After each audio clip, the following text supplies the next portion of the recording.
میرے پیارے حضور صلی اللہ تعالی علیہ وآلہ وسلم کی شان بڑی بلند والا شان ہے۔ معلوم ہے جو ایک بار حضور کو دیکھ لیتا ہے وہ انہی کا ہو کر کے رہ جاتا ہے۔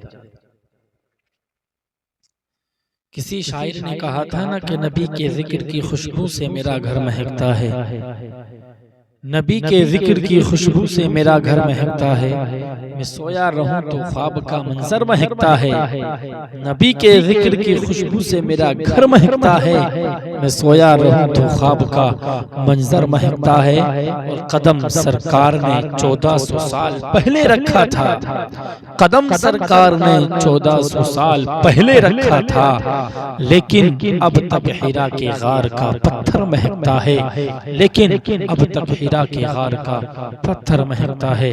میرے پیارے بڑی بلندوں والا شان ہے۔ ایک بار جو نبی کو دیکھ لے وہ انہی کا ہو کر کے رہ جاتا ہے۔ بڑی شان بلند ہے میرے مصطفیٰ کی۔ معلوم ان کی اگر بات کی جائے تو کم ہی کم ہے، میں زیادہ بات نہیں کروں گا، صرف آج آپ کو حضرت طلحہ کا اسلام قبول کرنے کا ایک چھوٹا سا واقعہ سنا کر کے بات کو پوری کر لوں گا۔ حضرت طلحہ کے اسلام قبول کرنے سے پہلے کا واقعہ بتا کر کے جاؤں گا۔ ابھی آپ نے اسلام قبول نہیں کیا تھا، اور یہ حضرت طلحہ خود اپنی زبانی خود بیان کرتے ہیں کہ ایک مرتبہ میں بصرہ کے بازار اور میلے میں تھا، وہاں پر ایک پادری اپنے گرجا گھر کے بالا خانے میں رہتا تھا، گرجا گھر کے بالا خانے میں رہتا تھا۔ ایک مرتبہ میرے سامنے پادری نے بازار اور میلے کے لوگوں کو جمع کیا، ایک جگہ اکٹھا کر کے لوگوں سے پوچھا کہ تم میں حرم میں رہنے والا کون ہے؟ میرے پیارے اب ذرا مختصر کی گفتگو کو ذرا دھیان سے غور کے ساتھ سنتے چل میرے پیارے۔ جیسی پادری نے لوگوں کو جمع کیا اور کرنے کے بعد میں لوگوں سے پوچھا کہ تم میں حرم میں رہنے والا کون ہے؟ اللہ اکبر، او میرے پیارے اب ذرا غور سے سنتے چلیے۔ جیسی پادری نے اتنا کہا تھا کہ حرم میں رہنے والا کون ہے، حضرت طلحہ بیان فرماتے ہیں میں نے کہا میں حرم میں رہنے والا ہوں۔ اللہ اکبر، تو پادری نے کہا کہ محمد صلی اللہ علیہ وسلم کا ظہور ہو گیا کیا؟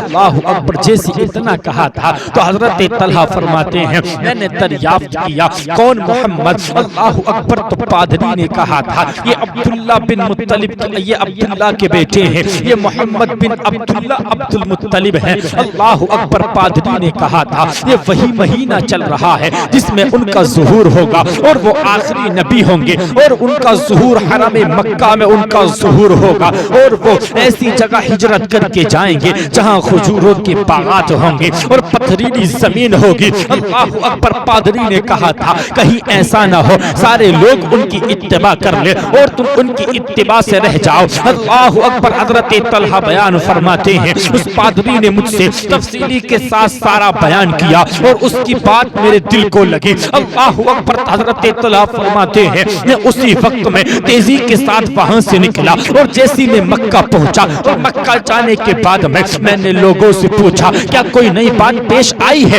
تو لوگوں نے جواب دیا ہاں، محمد بن عبداللہ جو امین کے لقب سے مشہور ہیں انہوں نے آج نبوت کا دعویٰ کیا ہے، انہوں نے نبوت کا دعویٰ کر دیا ہے۔ اللہ اکبر، تو لوگوں نے کہا تھا اور ان کی اتباع حضرت ابو بکر صدیق نے کر لی ہے، ان کی اتباع ابو بکر نے کی ہے۔ اللہ اکبر، حضرت طلحہ بیان فرماتے ہیں میں ابو بکر کے پاس گیا اور جانے کے بعد میں نے کہا کیا آپ نے اس آدمی کی اتباع کر لی ہے؟ اللہ اکبر، ابو بکر کہتے ہیں ہاں میں نے اتباع کر لی ہے، آپ بھی جائیے ان کی خدمت میں جا کر کے ان کی اتباع کر لیجیے۔ اللہ اکبر۔ حضرت ابو بکر کہتے ہیں کیونکہ وہ حق کی دعوت دیتے ہیں، وہ سچے نبی ہیں، وہ آخری نبی ہیں، وہ اللہ کے پیارے نبی ہیں۔ اللہ اکبر۔ جیسے اتنا کہا تھا تو حضرت طلحہ نے ابو بکر کو اس پادری کی بات بتلائی تو ابو بکر صدیق نے حضرت طلحہ کو لیا اور لینے کے بعد میں مصطفیٰ کے قریب گئے۔ اللہ اکبر۔ مصطفیٰ کے پاس جیسی گئے ہیں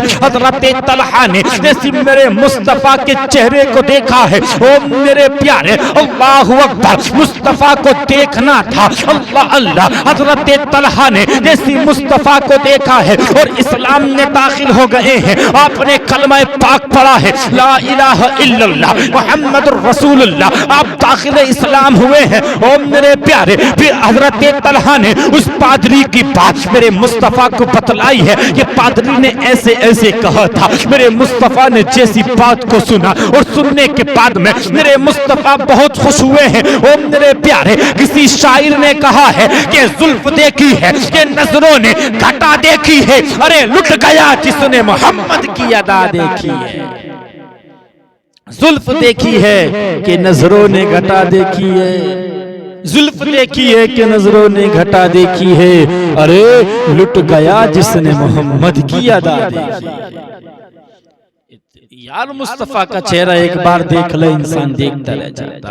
معلوم کتنا پیارا میرے مصطفیٰ کی بوئیں مبارک جب قریب سے دیکھے نا تو جدا جدا لگتی ہیں، اور جب دور سے دیکھے نا تو ملی ملی لگا کرتی ہیں۔ میرے پیارے، اس مصطفیٰ کی شان بڑی بلند والا ہے۔ معلوم ہے اگر ان کے ہاتھ کی بات کی جائے نا تو اعلیٰ حضرت فرماتے ہاتھ جس سمت اٹھا غنی کر دیا، موج بہر سخاوت پہ لاکھوں سلام۔ میرے پیارے، اگر ان کی اور آگے بات کی جائے نا، اگر کانوں کی بات کی جائے میرے پیارے اور آگے چلے، اگر مصطفیٰ کی شان دیکھنی ہے تو شاعر نے کہا تھا کہ ڈال دی قلب میں عظمت مصطفیٰ سیدی اعلیٰ حضرت پہ لاکھوں سلام۔ میرے پیارے، میرے مصطفیٰ کی شان ہے، ان کی شان بڑی بلند والا شان ہے۔ میرے پیارے، میرے مصطفیٰ کی شان، وہ مصطفیٰ سب نبیوں کا سردار ہے، وہ مصطفیٰ، اس مصطفیٰ کو اللہ نے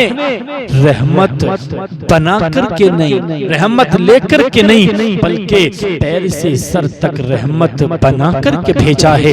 اور نبی آئے رحمت لے کے آئے۔ زیادہ گفتگو نہیں کرنا چاہتا، اگر کروں تو کافی ٹائم ہو سکتا ہے، لیکن اتنا بتا دو جتنے بھی نبی آئے رحمت لے کر کے آئے ہیں، لیکن جب میرے مصطفیٰ کی باری آئی نا تو رحمت لے کر کے کیا، وہ تو نیچے سے اوپر تک رحمت بن کر کے دنیا میں آئے۔ اور رب کا قرآن کہتا وما ارسلناک الا رحمت للعالمین، اے محبوب ہم نے آپ کو سارے عالم کے لیے رحمت بنا کے بھیجا ہے۔ اور کسی نے کہا تھا ہر عالم کی رحمت ہے، کسی عالم میں رہ جاتے، یہ ان کی مہربانی ہے کہ یہ عالم پسند آیا۔ میرے پیارے، بس بتانا یہی ہے جو ایک بار مصطفیٰ کو دیکھ لیتا ہے انہی کا ہو کر کے رہ جاتا ہے۔ کون کہتا ہے میرے پیارے، یہ اسلام ایک ایسا پودا ہے جتنا اس کو دباؤ گے نا اتنا ہی ابھرتا ہوا نظر آئے گا، جتنا اس کو دبانے کی کوشش کی جائے گی اتنا ہی ابھرتا نظر آئے گا۔ میرے پیارے، یہ اسلام ہے، ہم تک بڑی مشقتوں سے پہنچا، بڑی محنت سے۔ تم نے دیکھا حضرت طلحہ حضور کی بارگاہ میں گئے، جانے کے بعد میں آپ نے بھی کلمہ پڑھ کر کے داخل اسلام ہو گئے۔ حضرت ابو بکر حضرت طلحہ دونوں مسلمان ہو گئے، اور معلوم ہے ان دونوں کو نوفل بن خیلد بن عدوی نے ایک رسی میں پکڑ کر کے ایک رسی میں باندھ دیا، اور ان کو نا بنو تمیم نے بھی نہ بچایا۔ میرے پیارے، یہ جو تھا نا نوفل بن خیلد، اسے مشیر قریش کہا جاتا تھا کیونکہ رسی میں باندھنے کی وجہ سے۔ اور معلوم ہے حضرت طلحہ اور حضرت ابو بکر ان دونوں کو ساتھی کہا جاتا ہے۔ اور میرے پیارے، اور آگے نا امام بہقی نے اپنی روایت میں یہ بھی لکھا ہے کہ اللہ کے رسول صلی اللہ تعالی علیہ وآلہ وسلم نے ہاتھوں کو اٹھا کر کے یہ دعا مانگی کہ اے اللہ ہمیں ابن عدوی کے شر سے محفوظ فرما، ابن عدوی کے شر سے۔